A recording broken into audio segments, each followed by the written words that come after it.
Hey everybody, it's Craig. Okay, on this 4955 John Deere, some of the other things we look at, one, it is an extremely low hour machine at 3,700.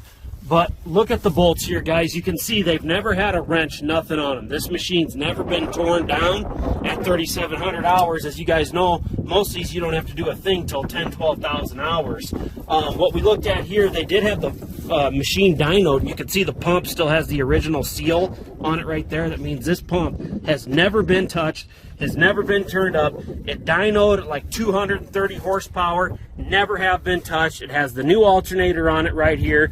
And the big thing you notice, guys, there's no leaks. This tractor's been sitting in my personal shop for the last week, just getting ready to do pictures and videos.